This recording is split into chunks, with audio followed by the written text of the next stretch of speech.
Hello and welcome back to my YouTube channel. Today we will be talking about Adidas and their affiliation with the Boston Marathon and how their unfortunate word choice has affected them and their sales for a social media campaign that they launched. So first we need to talk about some of the social media statistics that surround Adidas. This top left little picture over here shows in 2016 the amount of Facebook posts that Adidas football versus Nike's football had. So as you can see, Adidas has quite a few less followers than Nike does, but Adidas has a ton more engagements than Nike does. So down here in the bottom left, you can see the different Facebook pages that Adidas has, starting with Adidas, just their normal one with the black logo, then Adidas Original with their original little logo there. There's Adidas Rugby, Adidas Football, just a variety of different pages that Adidas has published that people can get involved in. This image over here shows the number of engagements that an Instagram post can get. So something as simple as their original shoe with a splash of color on an all-white background can get over 100,000 likes. So they just are really well known for their shoes and their athletic brand. Unmetric, what they do is they track brands and try to seek out the number of social media profiles that each brand has. For Adidas, they've found 76 Facebook pages, 64 Twitter handles, 28 Instagram accounts, 23 YouTube channels, and then 2 LinkedIn profiles. This is pretty common for a brand like Adidas, so that's nothing out of the ordinary. Over here we see a few of Adidas Twitter handles, one of these being the original one and then one of these being Adidas Running. These are two that we are going to primarily focus on for this presentation in this case study. Up here on the top right hand corner is something that you can expect to see on Adidas Twitter page. They typically use very short and sweet but inspirational quotes to really draw people in. So something like "good things come to those who take. Here's to takers," with a little clip here. They really like to use athletes for their pages, lots of images, lots of colors, still using that logo in different ways. Is just the way that Adidas runs. So these short and sweet little taglines are what they primarily use, and that's important to keep in mind throughout the rest of this presentation. This little chart here, I think is pretty interesting. So what they do is they take 100 million photos from Twitter and Instagram, and they analyze what brands were featured in these, and it has to be the logo. What's important here is that Adidas ranks number 3 with many of the images that were taken from this sample, including their logo. So I think that that's important to note how widely spread Adidas logo really is and how much social media attention that they attract. Lastly, we have kind of the last month worth of metrics. So in terms of Facebook, they've grown 0.32%. Now this is a pretty quiet time for Adidas. There's not a whole lot going on in the sports world. You have some spring games, that kind of thing, but there's nothing too crazy that's happening. As far as Twitter goes, you can see that they've had 33 tweets in the last month.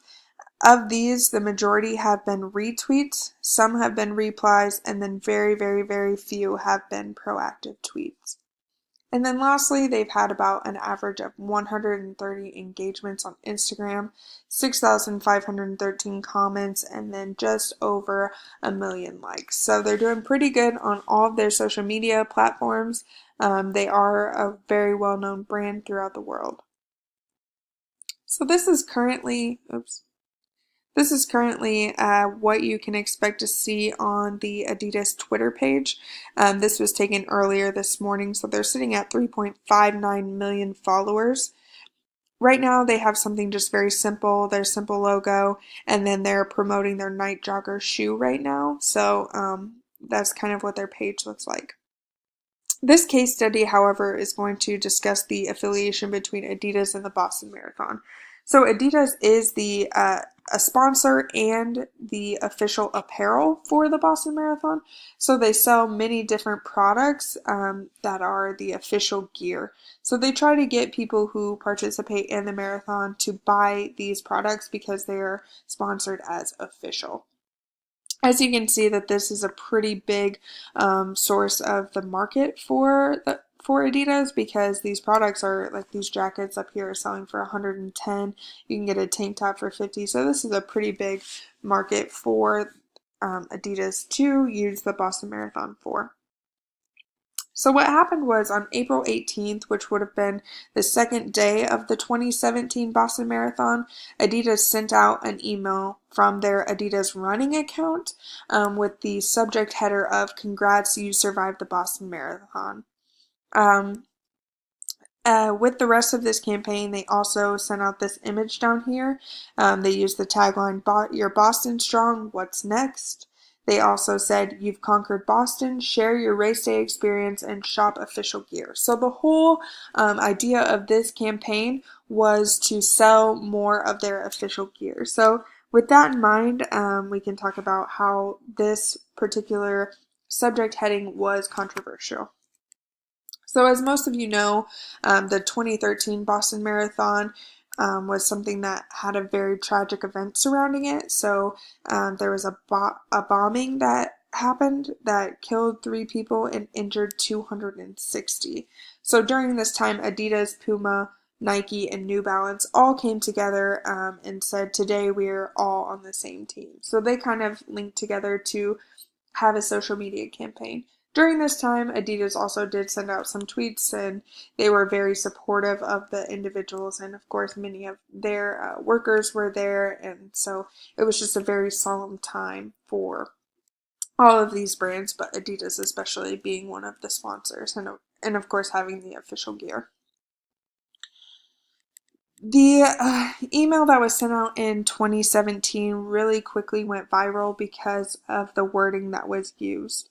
So for somebody like me who maybe doesn't run very often, the word surviving, like I might say, "Oh, I survived the mile," that kind of thing. It doesn't seem too off, but due to the circumstances that were surrounding the 2013 bombing, it just wasn't the right wording that could have been chosen for this particular campaign.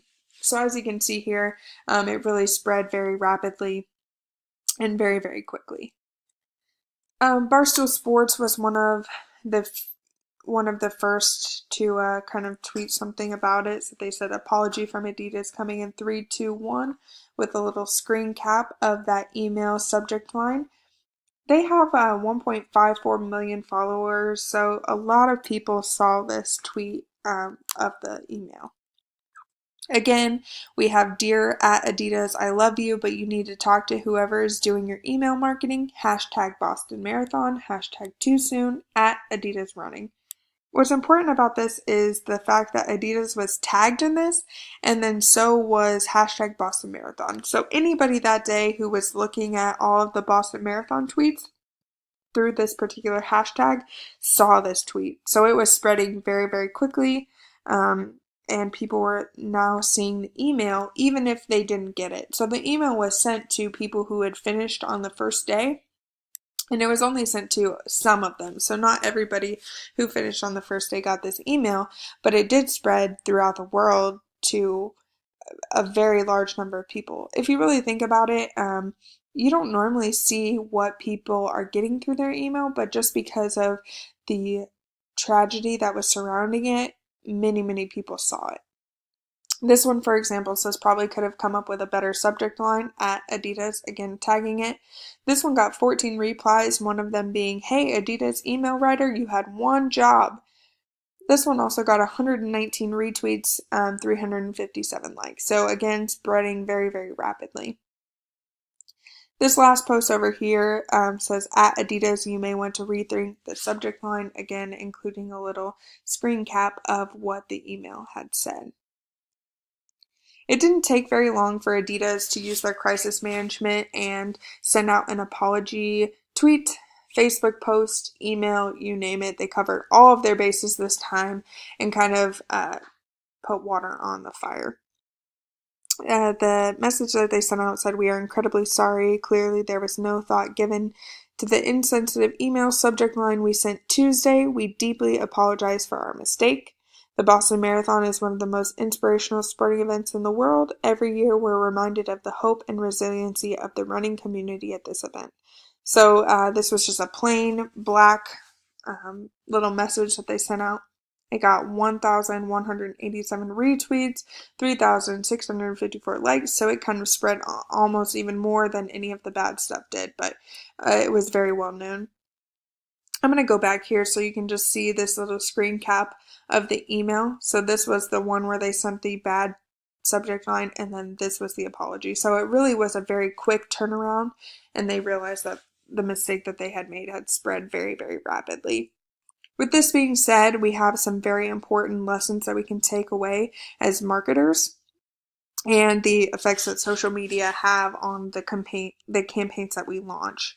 So the first thing that Adidas did really well was their crisis management. So the fact that they were able to so quickly respond to the backlash that they received was something that is very important to take away. So obviously, this went through the management chain very quickly. They were able to kind of put water on the fire before it got too serious. One thing that Adidas, though, can improve on is their filtering process. Obviously, there should have been somebody who said, "Hey, we probably shouldn't say that. It's not okay for this situation," but that didn't happen. So having a better filtering process in place for their social media campaigns is something that Adidas can really focus on and improve on in the future, and is something that we should take away for marketing purposes. Another important thing is that although you may view something as not really offensive, it's important to look at this from all sorts of points of views. So this kind of goes back to the two previous things that we've been talking about recently. One of these being that although you may see something, somebody may see it differently. So we're not always going to be able to make everyone happy, but we should always try to consider the other points of view that people may have. Another thing to consider is that the whole point of this campaign was to kind of market that official gear. One thing Adidas did get pretty lucky on, and I think that this has a lot to do with how they handled the situation, was that their stock prices really weren't affected. They didn't really experience a lot of boycotting like many brands do when they have social media campaigns that go wrong. People didn't really pick up and abandon the items that they have. They didn't say, "Oh, don't buy from Adidas." They just were kind of like, "Hey, that probably wasn't the best idea you could have had." Adidas kind of agreed. They were like, "Yeah, we messed up." And so it really didn't go too far. So really it didn't affect it, but I do believe that they probably could have gotten more profits on their gear had this not been sent out. But they didn't see any backlash, except for, of course, the tweets. And then lastly, I do believe honestly that the fact that they were so honest about their mistake and so quick about it was what really stopped these effects from getting worse. They didn't try to argue and say, "Oh, well, we didn't mean it that way." They just said, "Yes, we were wrong. This is where we went wrong. We're sorry for it." I also do believe that Adidas learned their lesson because I included here what they've done for the 2018 marathon. This was in uh, they're using their 30th year to kind of do this 30,000 runners, 30,000 films. So they are providing videos to each of the runners that are personal. This is kind of stepping away from what they've done in the past, and I think will bring a lot of business to them. I think that the Adidas case is very unique in that it kind of focuses on how fast social media can spread from one platform to another. So this was an email that was sent to a few people but ended up spreading throughout the world and throughout everyone. The email was only intended for people who had ran in the race and finished on Monday, and it ended up spreading to platforms like Twitter. So one way that we can look at this is how it spread from just being the email to the apology going all over different social media platforms. I hope that you have enjoyed this case as much as I have. It has a lot of very good lessons, and it's very important to talk about, especially in terms of how social media campaigns can spread from one platform to another.